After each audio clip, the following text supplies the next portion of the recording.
Hello guys, welcome back to my YouTube channel. When I hear like a hostel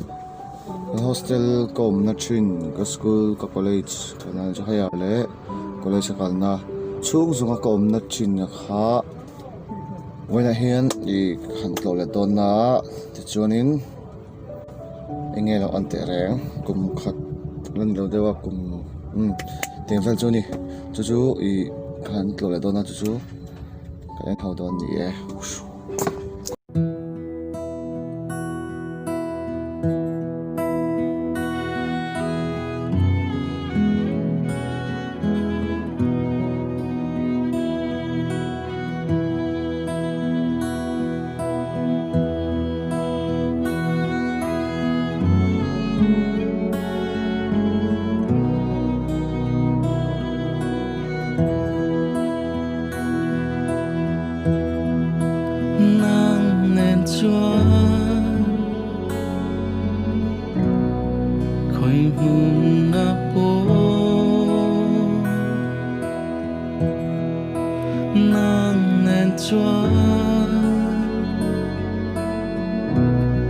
Anh tiếng bộ ý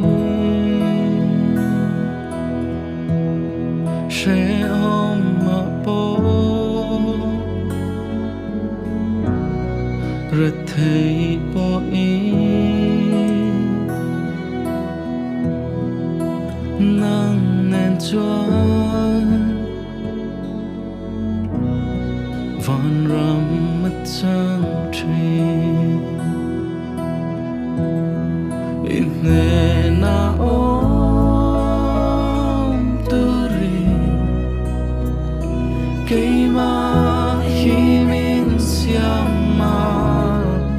Inne na om turi Fakbolo turi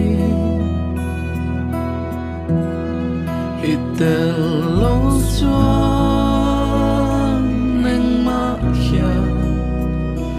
Mình tít lấy thế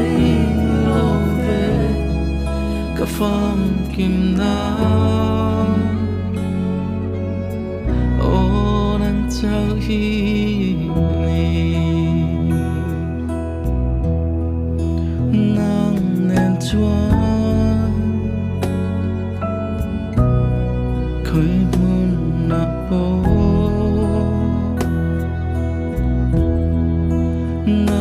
nên chuan tlak tham ma om lo mun kho hara chuyện này lo vì malin om ma illa nang nên chuan Hello, khati song ha tunak video to the selat nun hi I cover vlog na ami channel ka vlog fei khat ka da na ania chuanin milo lut sak sam turin karon ngen chewa chuanin enge cha theng re ko chan te pon ka vlog mai the chan te pon video ka sim sa ko create chang dikha ka lo da te pon mai the ya pon se ka vlog tem en sak tu te chang chang khan lon thu karan soi ni Adios amigos, stay safe. Van te kian i ro pui na